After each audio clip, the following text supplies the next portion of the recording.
how did the bidding process go dito sa mga proyektong binabanggit nyo? Sabi ko nga, hindi mo kasi makikita yan on paper na tipong tinawagan si ganito, or binulungan or sinabihan. Hindi mo makikita how the influence was exerted. Pero titignan mo yung resulta, di ba? Pero lahat yan, pagka nakasuhan yan, kasama yan sila sa plunder, yung mga Bids and Awards Committee niyan, yung district engineers niyan, magkakantahan yan sila kasi hindi naman sila nakinabang dyan. Di ba? Sasabihin nila, hindi, ano ito? Ito yung bilin na, ito yung mga mananalo. Kasi hindi talaga pwedeng mangyari. Biruin mo, sa dinami-dami ng kontratista sa Pilipinas, sa Davao, makaka-corner ng 6.6 billion worth ng government projects. Itong dalawang kumpanya na sole proprietorship lang at B license lang, D license lang, napakababa ng kanilang capacity, yung kanilang range ng cost ng project na pwede nilang gampanan, 6.6 billion. Tapos sasabihin natin na wala silang influence. Pagka hindi natin to pag hindi ito kinatigan ng mga huwes natin, magsara na tayo. Kasi talagang ito na yung pinakang obvious, pinakang blatant na plunder case na na-encounter po natin. This would be the easiest plunder case to prove in court. Yung dalawang kumpanya binabanggit nyo, ano yung sabi nyo? Yung license sila B or D lang, tama ba? B and D. B and D, that had to do with what? The kind of projects that they were used to doing, tama ba? Ibig sabihin, pag mga big ticket projects, hindi sila dapat nagpa-participate. Ganun po ba ibig sabihin nun? Yes. Kaya nga, ang ginawa nila ay nagjo-joint venture sila kunyari. It's very obvious na, pero kung joint venture ka, AAA yung kapartner mo, dapat ikaw lang yung junior partner kasi yung AAA yung mas malaki yung capacity. Pero in all the contracts, ito lahat ng kontrata, by the way, DPWH documents ito, COA documents ito, DTI documents. Ando doon lahat sila yung nakapirma. Pati mga pagkuha nga ng payments, nung checks sa kanila. Hindi pwede yun. It doesn't work in real life. Yun yung dito, mga butas dito. Kumusta naman yung track record ng dalawang companies na ito po? Gaano katagal na ba sila nag-exist? Hindi naman ba tinayo lang siya for the purpose of cornering certain projects? I may have missed that one, pero yung sinasabi nung ni Bongo na matagal na raw may negosyo yung pamilya niya, kung ano man yung negosyo nun, definitely hindi construction. Tapos ito yan, mark yung change. Nung nagpresidente na si Duterte, talagang 4.5 billion ang nakuha nila. Ano ba yun? Paano nila nakukuha? Ano ba ang trick dyan? Magagaling sila? Hindi nga sila AAA Di ba? So obvious na yun. Kumbaga, if duda pa rin tayo sa kind of influence that Duterte and Bongo had nung presidente si Duterte, talagang na tayo, baka nagbubulag-bulagan na tayo or in denial tayo. Ganun. So nakita nyo pala yun, nagkaroon ng matinding uptick dun sa amount ng projects that they were cornering nung naupo lalo sa Malacanang si Duterte. Ganun ang lumalabas. Yes. Nandiyan ba yung figures nyo? Yung gaano kalaki yung isinipa?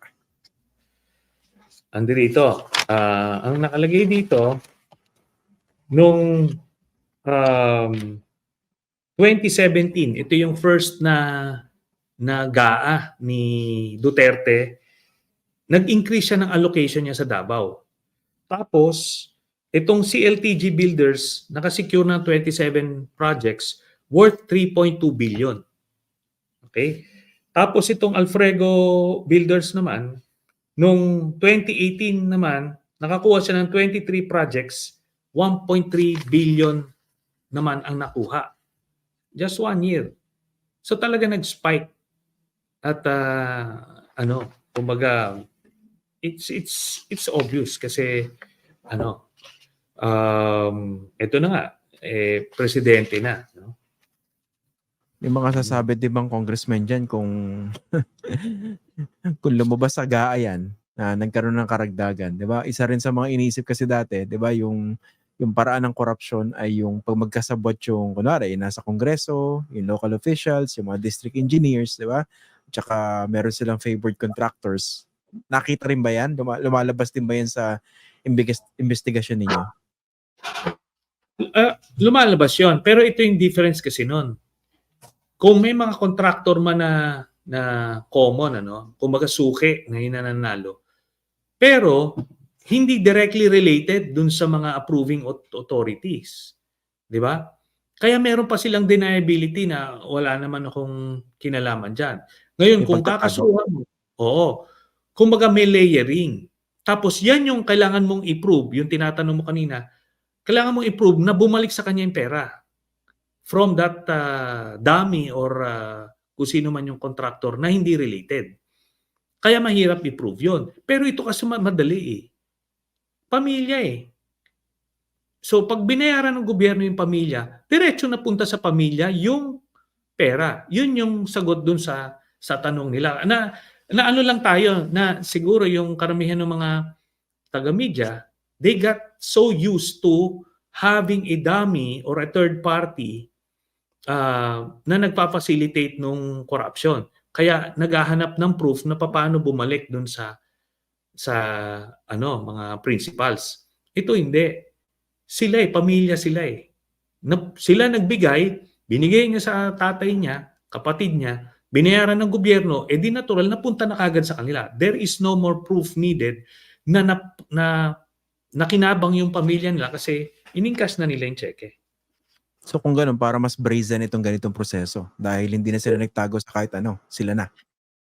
Yes. Kaya nga ito, pag nakita mo rito, bakit ginawa nila to? I think nung nagsimula sila way back in 2007, sino ba may kakilala kay Bongo, di ba?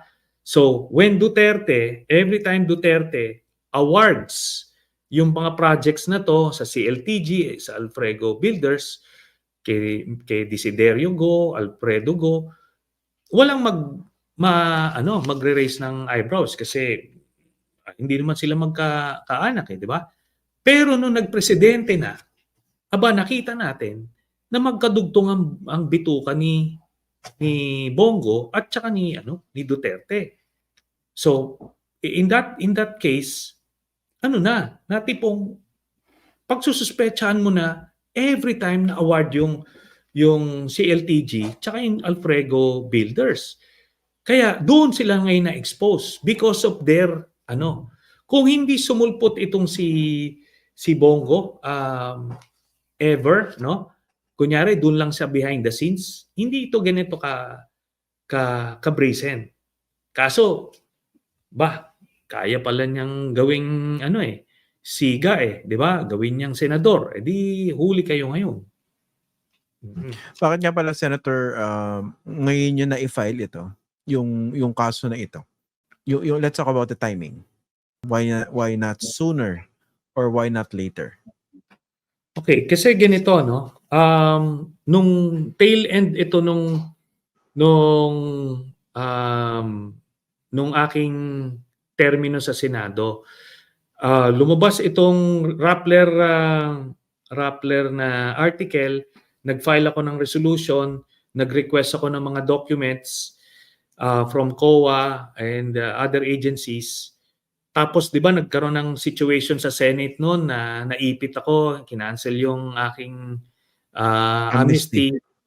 Tapos after that election na, election ng 2019. Eventually na-submit ng COA yung mga documents sila mga January of 2019 na. So by then hindi mo na maimbestigahan at besides hindi naman nag-open ng investigation yung Blue Ribbon nung final ko yung resolution na yun. Then natapos na yung termino, nagkaroon ng eleksyon, so na-overtaken by events na ito. Natago yung mga dokumento. Ngayon, nag-house cleaning kami nung pandemic. Tapos, nakita ko ito ulit, mga documents. So, ni-review namin ito. This was around 2021. Tapos, nilabas ko sa media na meron itong issue na ganito. Pero hindi pa namin pinupursue yung mga legal cases kasi alam namin na kontrolado ni Duterte yung hudikatura. Hindi ka talaga makakaporma dyan kasi takot yung mga piskal to defy. Yung imaginein mo, sino ang magde-dare na tatanggap ng plunder case laban kay Bongo tsaka kay Duterte sa kapanahunan nila. So, hinayaan namin lumipas. Anyway, yung prescriptive period nito 20 years eh. So, naghahanap kami ng opportune time. Ngayon, sa Marcos administration, while we had different assumptions before the elections, pero apparently, hindi ganun yung approach ni President Marcos sa hudikatura, hindi niya ginagamit to persecute itong mga members of the opposition. Particularly, na-manifest yan nung nakalaya na eventually si Senator De Lima. Di ba? Just a few weeks ago, nag-decide na i-dismiss. So, ibig sabihin nun, hindi na kontrolado na ng mga Duterte yung hudikatura. So, itetest natin. So, ngayon natin to final. Yun po yun.